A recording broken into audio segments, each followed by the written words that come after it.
The hell are you doing? Oh, nothing. Are you taking a dump? Why do you care, huh? The fuck is wrong with you? I got abandonment issues.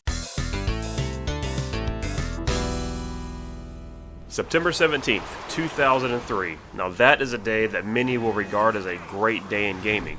That's the day that Grand Theft Auto 5 was released on the Xbox 360 and PlayStation 3. I could not have cared less. I tried, but it was impossible. The game was just not on my radar or my care meter. And the reason is because in 2 months' time, the PlayStation 4 would be released, and with it, surely a new generation version of Grand Theft Auto 5, right? Well, yes, but not until a year later, and even longer for the PC release. But then, I didn't even pick it up when that came out, at least not yet. I was Grand Theft Auto'd out, I thought. Eventually I did, and I rediscovered why the series is still successful. Much like war, GTA never changes. The same core gameplay you know and love is present in each and every game, making any version easy to pick up and play.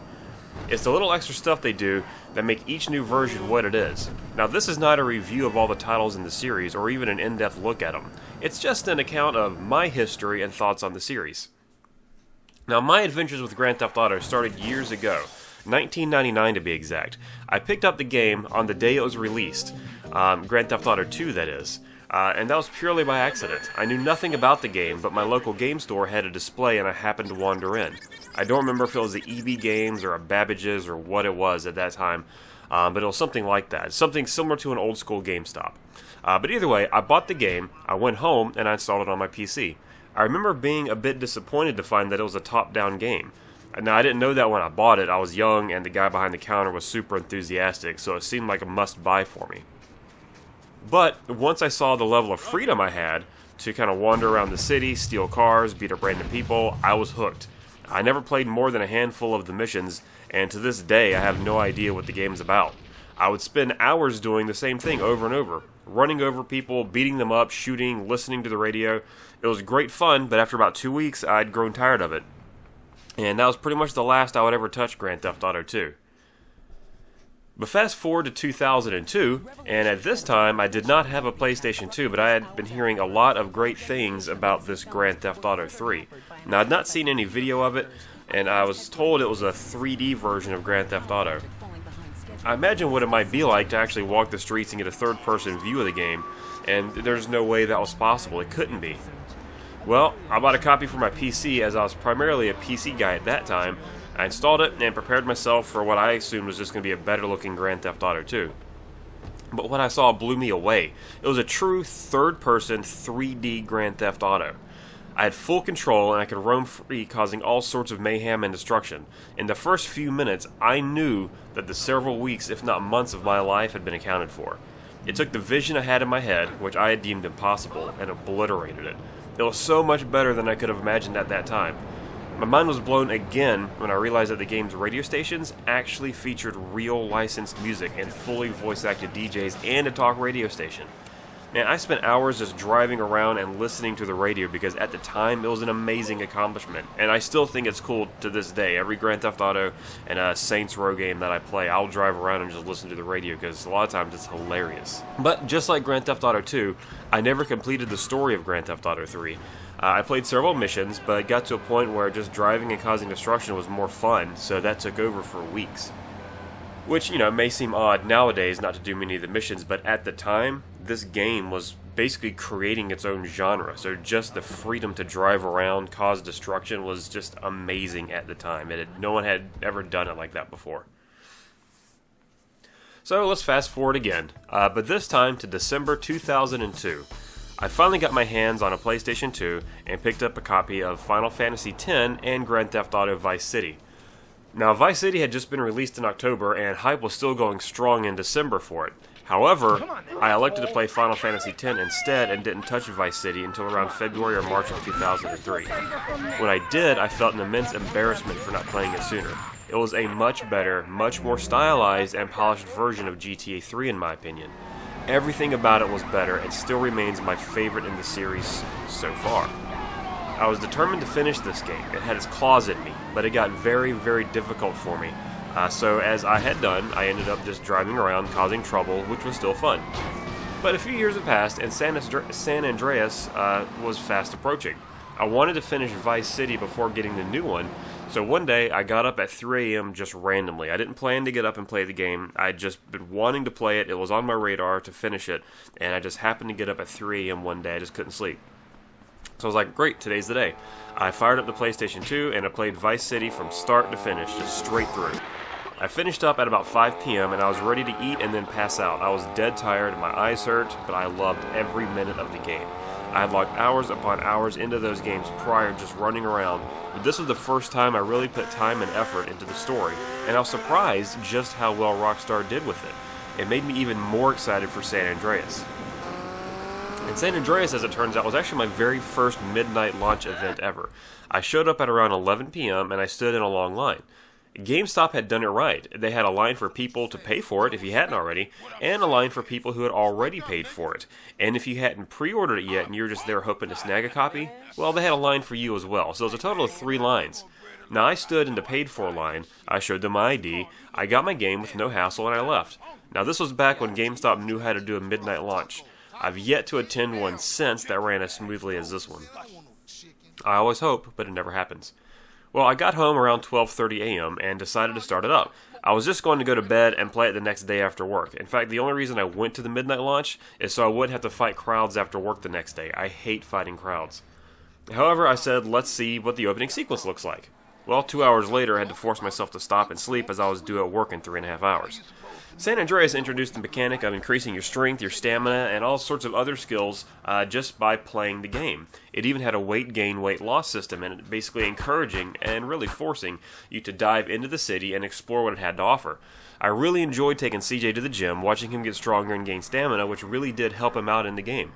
I also played with the weight system and got him to eat and eat and eat, so he would get hugely fat. It was fun. I thought it was funny. But just like in real life, getting him to slim back down was not as much fun, and it actually turned out to be a lot of work. But, it was my choice and all part of the game that I was playing. San Andreas is still remembered as one of, if not the best GTAs in the series, and it's easy to see why. The world that they built was fully fleshed out, and it had a huge rural area as part of the map, as well as just the city. But make no mistake, the city area was huge as well. They did this game and this map right. Number 9, just like his. Let me get a number 6 with extra dip. I'll have 2 number 9s, a number 9 large, a number 6 with extra dip. Well, later on, Grand Theft Auto 4 was released on April 29th, 2008. The world was certainly watching. It sold amazingly well, which is not surprising. It's a major release and it had been 4 years since San Andreas came out. GTA 4 made a big impression and won countless awards for its story and voice acting. As has been the case with me, I waited to pick it up. I got it about 8 months after release. Once I popped it in the Xbox 360, I was hooked. The game was fun, looked amazing, and was filled with stuff to do around every corner.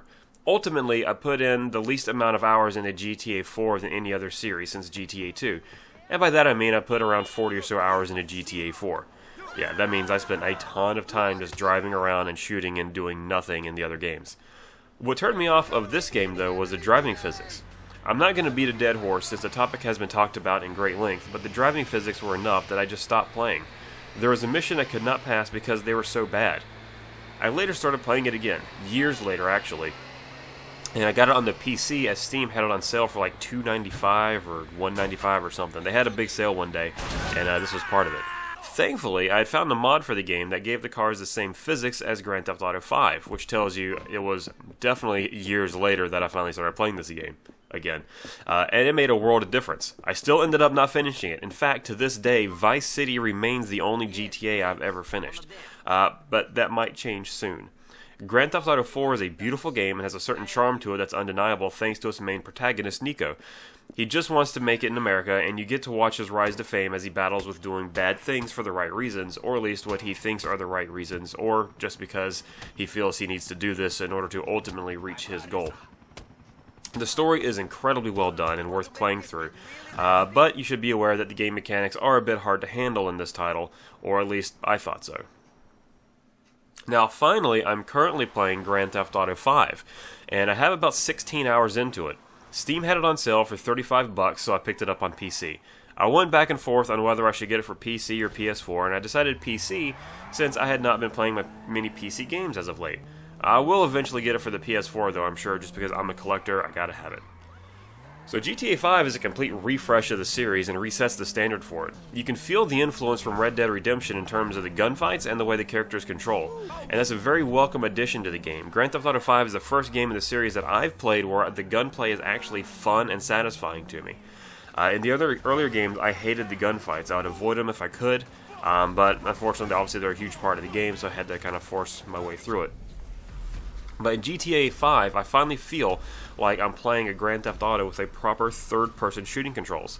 I've played a bit with the first-person shooter camera, and I didn't like it as much as the third-person, but typically if I have a choice between first and third in the game, the BioWare, Bethesda games, they typically come to mind.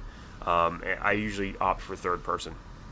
But I didn't buy GTA 5 for a while because based on my time with the earlier games, I didn't feel like the game would be a huge leap forward in terms of controls, and the fact that you play as 3 different people made me think maybe the game would be overly complicated and cumbersome to play. I ignored the great reviews because it's Grand Theft Auto, good reviews are pretty much expected with one of these games.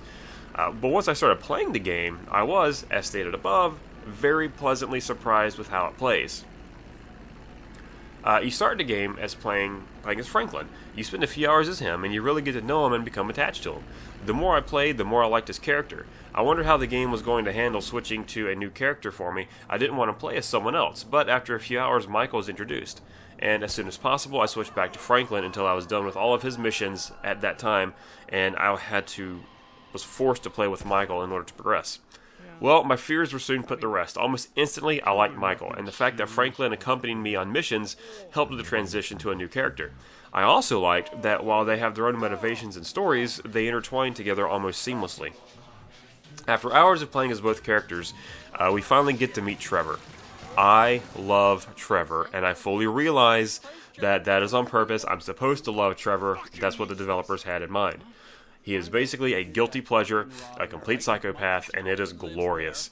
I love the fact that Rockstar has this character where they can have him really do anything they want, and it's okay because they do such a great job of building Trevor up as a complete head case. Just when you get a grasp on him and feel you can predict his next move, he goes way out of left field. Also, I need my own Mr. Raspberry Jam. I'm absolutely going to get online, see if they're available, and buy one.